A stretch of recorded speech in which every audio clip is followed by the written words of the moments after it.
Olá, meu nome é Patrícia e nesse vídeo continuaremos a falar sobre espectroscopia na região do ultravioleta visível. No terceiro vídeo, falaremos sobre os grupos cromóforos e os efeitos químicos dos seus substituintes. A energia característica de uma transição e o comprimento de onda absorvido são propriedades de um grupo de átomos que é chamado grupo cromóforo. As modificações estruturais em torno do grupo cromóforo podem alterar a absorção, mas é difícil prever exatamente como. Quando grupos ligados ao cromóforo têm efeitos eletrônicos importantes, eles alteram a faixa de absorção, principalmente grupos conjugados e com elétrons π. Quando são grupos sem conjugação, a mudança pode não ser efetiva. Como exemplo, podemos observar a figura onde todas as moléculas mostradas possuem o mesmo cromóforo, o que está destacado em vermelho. Sendo assim, essas moléculas absorvem radiação em comprimentos de onda semelhantes.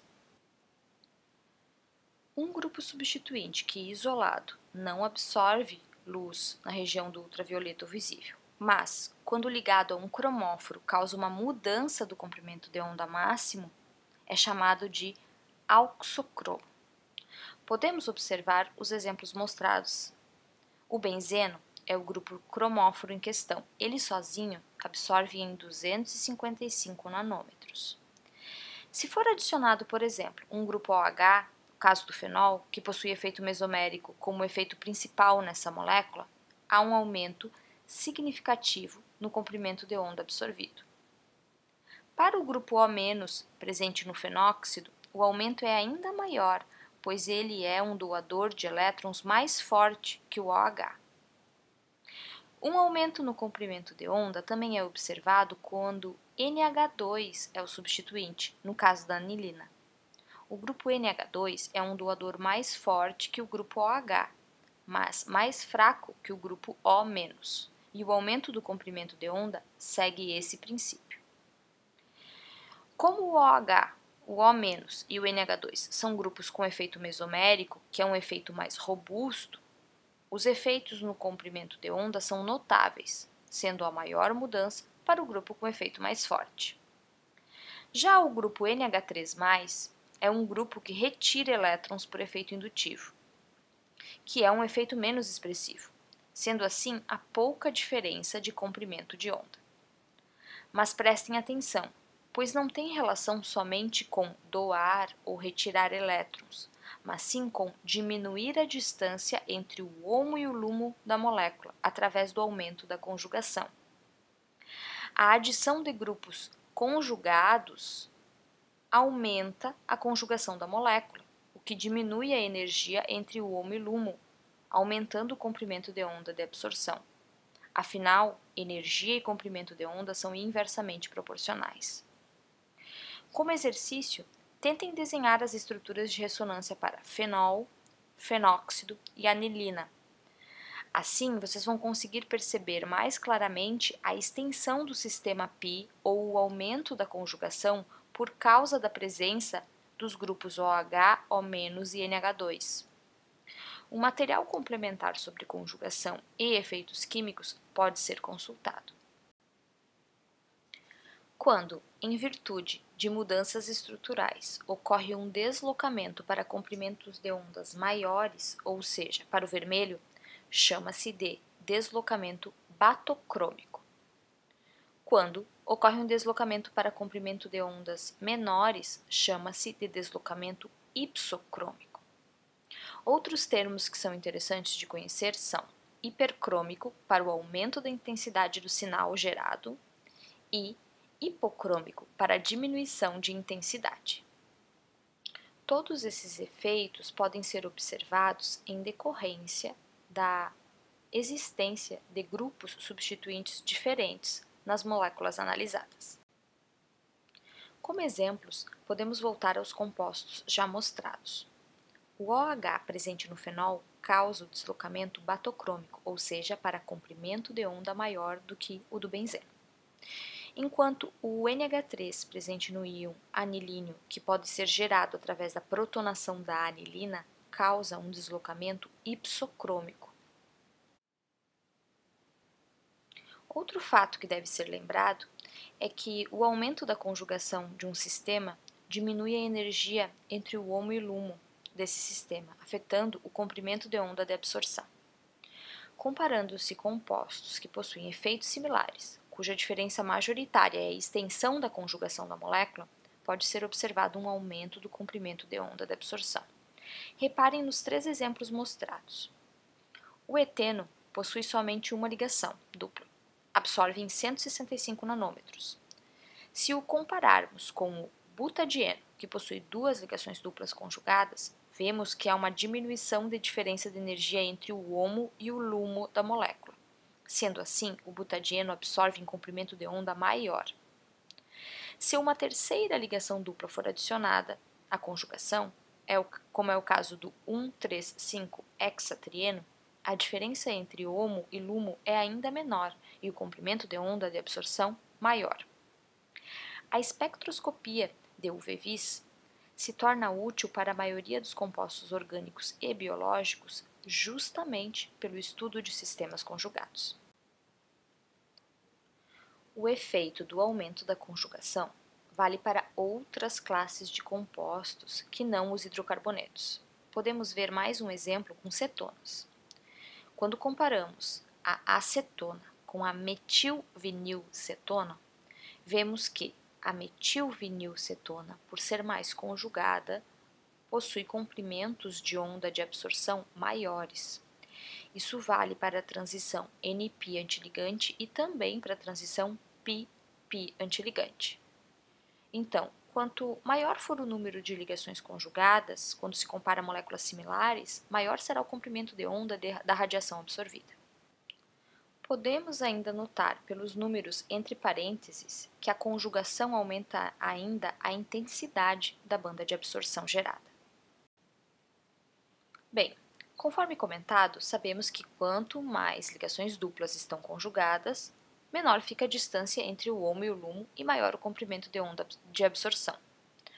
Compostos muito conjugados são coloridos, pois absorvem na região do visível e se apresentam na cor complementar, conforme explicado no vídeo introdutório 1.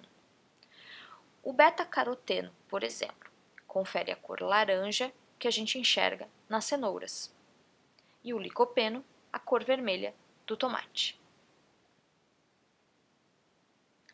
Podemos comparar também compostos contendo grupos conjugados de classes funcionais diferentes, por exemplo, o 1,3-butadieno e a 4-metil-3-pentene-2-zona. Iniciemos com o butadieno. Existem 2 duplas carbono-carbono conjugadas e 4 orbitais p que geram 4 orbitais moleculares psi. Os 2 de baixo são os ligantes. O psi2 é o HOMO e o psi3 o LUMO. A transição que ocorre é pi para pi antiligante e ocorre a absorção em 217 nanômetros, conforme o espectro mostrado. A 4-metil-3-pentene-2-zona também possui 4 orbitais moleculares psi, mas possui 2 orbitais degenerados contendo os elétrons N. Pode, portanto, sofrer também a transição N para pi antiligante. A transição pi para pi antiligante também ocorre e é de maior energia, gerando um sinal em 236 nanômetros. A presença da carbonila diminui a distância entre o HOMO e o LUMO quando comparada ao butadieno. É uma banda bastante intensa. Já a banda referente à transição N para pi antiligante tem menor energia e gera sinal em 314 nanômetros, mas esse sinal é menos intenso por ser uma transição proibida, como já comentado anteriormente. Através desses vários exemplos, podemos perceber que os níveis de energia vão ficando mais próximos e que isso diminui a energia necessária para a ocorrência das transições e aumenta o comprimento de onda da radiação absorvida. Ainda devemos lembrar que a conjugação não resulta somente no deslocamento patocrômico, mas também aumento da intensidade de absorção. Agora que já vimos a teoria por trás do efeito da conjugação, falemos um pouco mais sobre os compostos aromáticos. Apesar dos compostos aromáticos compreenderem uma das classes de cromóforos mais estudadas, os espectros de absorção que são originados a partir das várias transições eletrônicas são bastante complexos. Outro ponto a ser observado é que, com o aumento dos anéis fundidos, ocorre o aumento do comprimento de onda de absorção. Para compostos heteroaromáticos, o espectro é ainda mais complexo, pois se adiciona a transição N-pi antiligante, que é única para cada caso, a depender do heteroátomo utilizado e da estrutura do restante da molécula. As absorções que resultam em transições dentro do cromóforo benzeno podem ser bem complexas. O espectro contém 3 bandas de absorção, que às vezes contém uma boa quantidade de estrutura fina. As transições são basicamente de π para π antiligante. Olhando os orbitais moleculares do benzeno, percebe-se 4 transições possíveis, todas de mesma energia. Contudo, por causa de repulsões elétron-elétron e considerações de simetria, os estados de energia reais a partir de onde podem ocorrer as transições eletrônicas são de alguma forma modificados. Isso é devido à própria simetria do benzeno. Não é possível haver um estado excitado envolvendo 3 ligações π, pois isso significaria que o dipolo, ou seja, polarização do cromóforo, seria simétrico e teria que existir em 3 dimensões. Mas como o próprio nome indica, dipolo é um conceito bidimensional, 2 polos.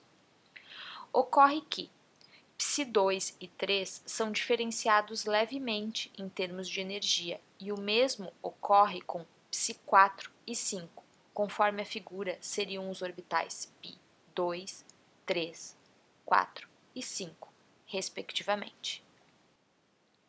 O que ocorre de fato é que o benzeno exibe 2 bandas intensas chamadas de bandas primárias, que são transições ao estado excitado dipolar, uma em aproximadamente 180 e outra em 200 nanômetros. Existe ainda um sinal mais fraco chamado de banda secundária e proibida, em 260 nanômetros. A banda em 180 é além do limite da maioria dos equipamentos, portanto, podemos usar o nome de banda primária para a banda em 200 nanômetros e secundária para a de 260. Em compostos policíclicos, a banda primária, que raramente aparece, é deslocada para comprimentos de ondas maiores e, nesse caso, pode ser observada. Interações do sistema do benzeno com elétrons N geralmente causam um deslocamento nas bandas para comprimentos de onda maiores, pois estendem a conjugação. Quanto mais disponíveis estiverem esses elétrons, maior será o deslocamento. Além disso, a presença de elétrons N gera a possibilidade de transições do tipo N-pi antiligante. Exemplos de grupos com elétrons N são OH, NH2, metoxila, halogênios, aqui representados por Y. Se um elétron N é excitado para o orbital π antiligante do cromóforo, o átomo de onde o elétron foi removido fica eletrodeficiente, enquanto o sistema π do aromático, que vai até Y agora, ganha um elétron extra. Isso causa uma separação de cargas da molécula e pode ser representado como uma ressonância normal. Mas esse tipo de elétron extra está na verdade em orbital π antiligante e é melhor representado pelas estruturas mostradas, representando o elétron excitado como um asterisco. Os substituintes que contêm elétrons π provocam a interação dos elétrons do anel benzênico com os elétrons π do substituinte e podem produzir uma nova banda de transferência de elétrons que pode encobrir a banda secundária. Os substituintes, que são por si só um grupo cromóforo, geralmente possuem elétrons π, como por exemplo cetona e ácidos carboxílicos, com os grupos carbonila e carboxila ligado ao anel benzênico. Assim como no caso dos elétrons N, a interação dos elétrons do benzeno com os do grupo substituinte pode produzir uma nova banda. Algumas vezes essa banda é tão intensa que encobre a banda secundária do benzeno. Também devemos notar que essa interação produz a polaridade inversa do caso anterior. Agora o anel benzênico fica elétron deficiente.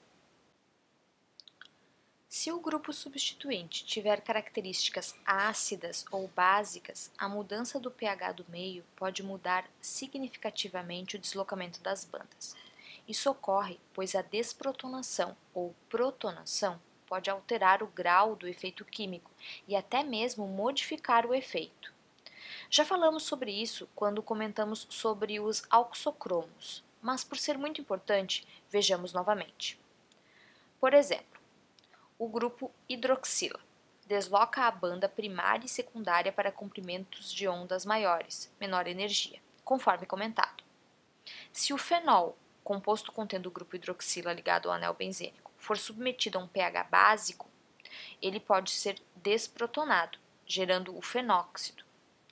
O fenóxido possui o grupo O-, que é um doador mais forte. Isso altera ainda mais as bandas primária e secundária.